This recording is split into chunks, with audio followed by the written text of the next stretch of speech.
Let's read.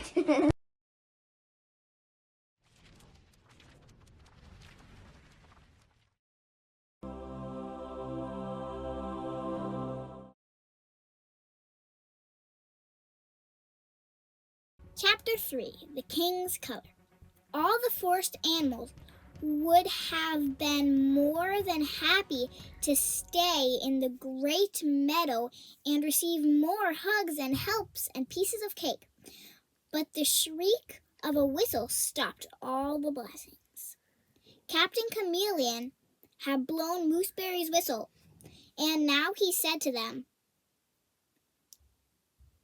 "Whether small or tall, you can all say and serve and share. These are the 3 weapons you used to change this meadow. But now you've got a forest to fill up with love and light and color." With a shout and a song, Mooseberry and the other mouse missiles led the way out of the meadow and in every direction through the forest.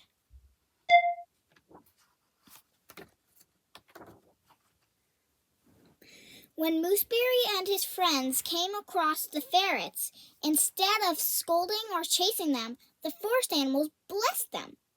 "Good day," said Mooseberry to the ferrets. "Did I ever tell you what shiny coats of fur you have?"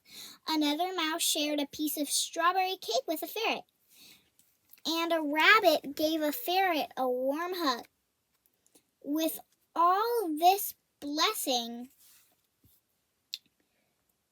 the sky became bluer, the sunshine dazzled with more gold, and the trees all around grew a deeper shade of green. Soon all the ferrets were swamped with mice, saying, serving, and sharing the same kinds of blessings. Not far away, a very surprised mole was squinting his eyes at all the sudden light and brightness.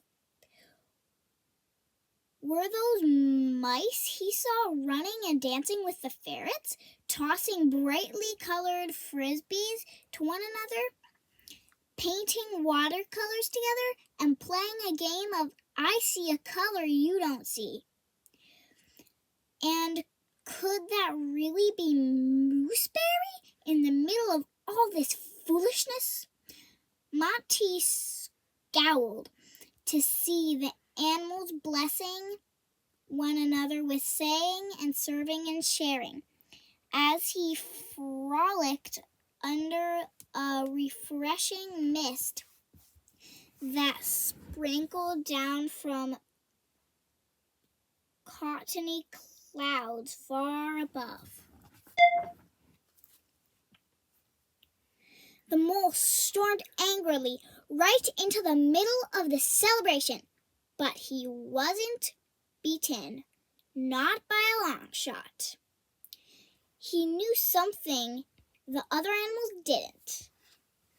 "You think you've got the best of me?" He shouted in a voice so loud and smug and superior that all the playing and laughing instantly stopped. "But there will always be one color missing from your world. It's right here, sewed up tight in my vest pocket. And you will never get it back. If you don't believe me, look up at the rainbow. You'll see it's true." Sure enough, up in the sky, a rainbow had appeared in the midst, with one color missing. And all the joy of seeing so many colors come back, the animals hadn't noticed that purple was nowhere to be found. Not in a flower, or a sweater, or a hat, or a pair of shoes. Not even in the rainbow. Monty raised his voice even louder. "There is nothing you can do to bring purple back. Nothing! The animals hung their heads in sadness. If the mole had his way, Purple would be lost forever. At that moment, Captain Chameleon stepped forward and said, "It's true, Purple is gone, yet there is a way to get it back, though it won't be easy. Remember that I told you there are 4 secret weapons, and so far I have given you only 3. There is one way to bring back the king's color. Only one way to once again enjoy the brightness of purple, and with it trade light for darkness and blessing for curse." Captain Chameleon whispered something to MooseBerry and the other mouse missiles. Then they whispered it in the ears of the forest animals. Then the mole saw something that shocked him. All the forest animals had bowed their heads, and many were on their knees. They were praying.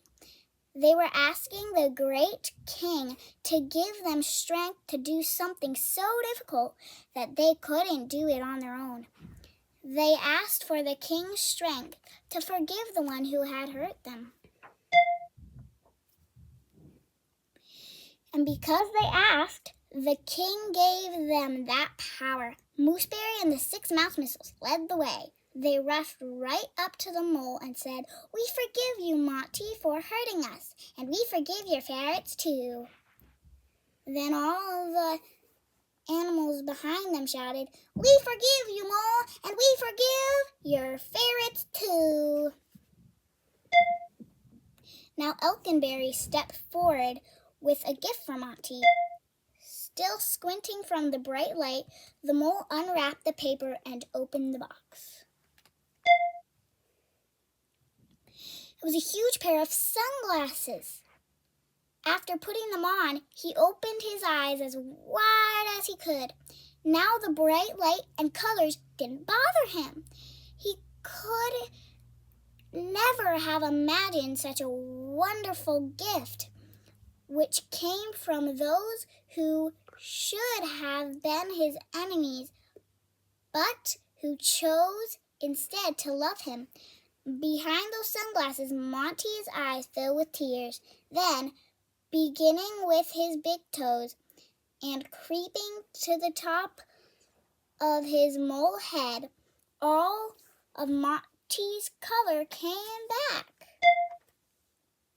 Monty felt his heart growing larger and larger. Suddenly, the color of the king came bursting out his vest pocket.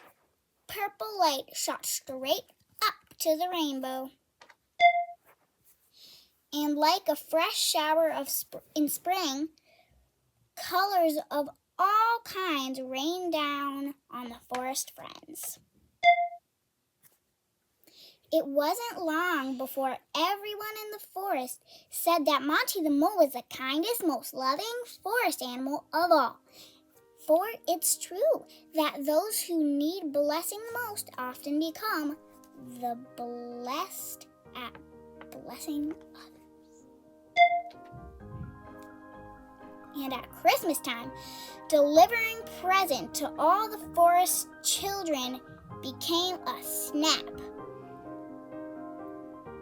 That's because MooseBerry, Monty, and the ferrets used the giant slingshot to shower presents everywhere.